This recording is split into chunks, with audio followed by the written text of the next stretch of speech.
Hello everyone. இன்னைக்கு ஒரு story பார்க்கலாமா? ஸோ இந்த ஸ்டோரி என்னன்னா, கோயில் வாசலில் ஒரு பிச்சைக்காரர் இருக்கார். அவர் என்ன பண்ணுறாருன்னா, டெய்லி வந்துட்டு அந்த கோயில் வாசலில் உட்காந்து பிச்சை எடுத்து சாப்பிட்றாரு. அங்கே வந்த ஒரு துறவி கிட்ட இவர் வந்து கேட்குறாரு, என்னோட வாழ்க்கை இப்படியே தான் இருக்குமா? நான் வந்துட்டு வாழ்க்கை முழுக்க இப்படியே பிச்சை எடுத்து தான் வாழணுமா? நான் ஒரு நல்ல வாழ்க்கை வாழ முடியாதா அப்படின்னு சொல்லி கேட்குறாரு. அதுக்கு அந்த துறவி சொல்கிறாரு, உன் விதியில் எழுதப்பட்டது இதுதான், ஆனால் இந்த விதியை மாற்றணும் அப்படின்னா நீ போய் சிவபெருமானை பார்க்கணும் அப்படின்னு சொல்லிட்டு அவர் போயிடுறாரு. சரின்னு சொல்லிட்டு நம்ம துறை வந்துட்டு சிவபெருமானை எங்கே பார்க்கலாம் அப்படின்னு சொல்லிட்டு அந்த மலையெல்லாம் தாண்டி போய் அங்கே இருக்காருன்னு சொல்லி கேள்விப்பட்டுட்டு கிளம்புறாரு. கிளம்பும்போது போகிற வழியில் ரொம்ப டயர்ட் ஆயிடுறாரு. டயர்ட் ஆனோடனே ஒரு ஒரு ஒரு செல்வந்தர் வீட்டை வந்து கதவு தட்டுறாரு. கதவு தட்டி அங்கே வந்து கேட்குறாரு, இது மாதிரி எனக்கு ரொம்ப டயர்டாக இருக்குது, நான் கொஞ்ச நேரம் இந்த வீட்டு வாசலில் ஓய்வு எடுத்துக்கலாமா அப்படின்னு. இந்த செல்வந்தர் கேட்குறாரு, நீ எங்கே போகிற அப்படின்னுட்டு. அதுக்கு நம்மளுடைய அந்த பிச்சைக்காரர் சொல்கிறாரு, நான் இது மாதிரி சிவபெருமானை பார்க்கறதுக்காக போயிட்டுருக்கேன் அப்படின்னு சொல்லி. உடனே இந்த செல்வந்தர் சொல்கிறாரு, அப்படியா, எனக்கு வந்து ஒரு ஊமை மகள் இருக்கா, அவள் பேசவே மாட்டேங்கிறா, அவள் எப்போ பேசுவான்னு நீ கடவுள்கிட்ட கேட்டு சொல்கிறியா? அப்போனா நான் உன்னை வந்து இங்கே ஸ்டே பண்ண அலோவ் பண்ணுறேன்னொடனே, சரி நான் கேட்டுட்டு சொல்கிறேன் அப்படின்னு சொல்லிட்டு அன்றைக்கி ராத்திரி அந்த வீட்டில் தங்குறாரு. தங்கிட்டு மறுநாள் காலையில் எழுந்திரிச்சு நடந்து போயிட்டே இருக்காரு. அப்போ ஒரு பெரிய மலை வந்து குறுக்க நிற்குது.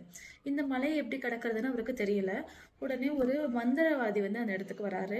அவர் வந்து கேட்குறாரு, நீ என்ன பண்ண போறேன்னு. அது மாதிரி சிவபெருமானை பார்க்க போறேன்னு சொன்னோன்னே, இப்போ மந்திரவாதி கேட்குறாரு, நான் ரொம்ப காலமாக இங்கே வாழ்ந்துட்டு இருக்கேன் இந்த காட்டில், எனக்கு வந்து எப்போ முக்தி கிடைக்கும்னு சிவபெருமாட்ட கேட்டு சொல்றியா, நான் உனக்கு உதவி பண்ணுறேன் அப்படின்னு சொல்கிறாரு.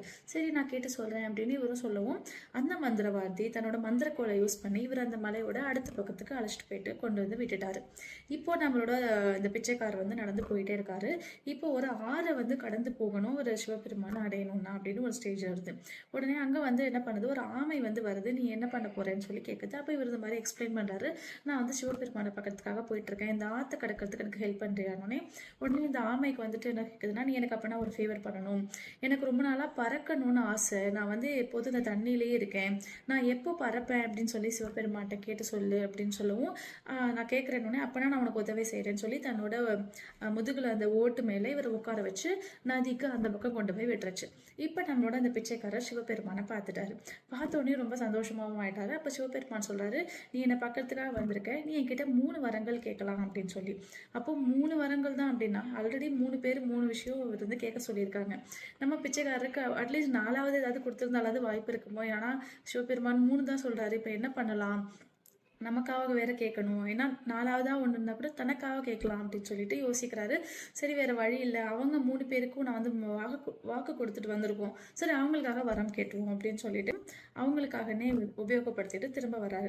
வரும்போது அந்த ஆமையை பார்க்குறாரு. ஆமையை பார்த்துட்டு சொல்றாரு, நீ வந்து உன்னுடைய அந்த ஓடு இருக்கு இல்லையா, அதை நீ வந்துட்டு சாக்ரிஃபைஸ் பண்ணேன்னா நீ பறக்க ஆரம்பிச்சிடலாம் அப்படின்னு சொன்னேன்.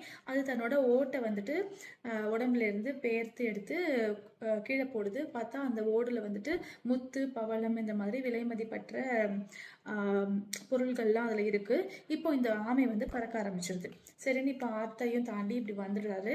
வந்த பிறகு மந்திரவாதியை பார்க்குறாரு. மந்திரவாதி கிட்ட சிவபெருமான் சொன்னதை சொல்றாரு, இந்த மாதிரி நீ உன்னுடைய மந்திர கோலை வந்துட்டு தியாகம் பண்ணேன்னா நீ முக்தி அடைஞ்சிடுவே அப்படின்னு சொல்லிட்டு. இவர் உடனே மந்திர கோலை இந்த பிச்சைக்காரர்கிட்ட கொடுத்துட்டு கொஞ்ச நேரத்தில் பார்த்தா அந்த மந்திரவாதி முக்தி அடைஞ்சிட்டாரு.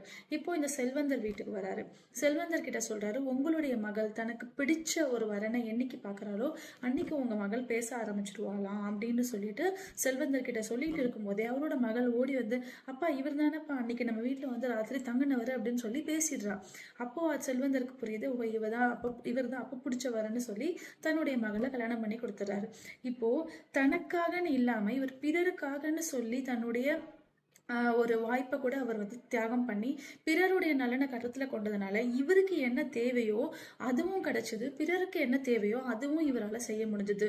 ஸோ எப்பொழுதுமே பிறருக்காக அப்படின்னு நீங்கள் ஒரு விஷயம் செய்யும்போது உங்களுக்கான தேவைகளும் அதில் வந்து பூர்த்தி ஆகும் அப்படிங்கிறது தான் வாழ்க்கையோட நிதர்சனம். அப்போ எல்லா வேண்டுதல்களும் நமக்காகன்னு மட்டும் இருக்கணும்னு அவசியம் இல்லை, அது பிறருக்காகன்னு இருந்தால் அது நமக்கும் நன்மை பயக்கும் அப்படிங்கிறது தான் இந்த கதையோட அர்த்தம். தேங்க்யூ.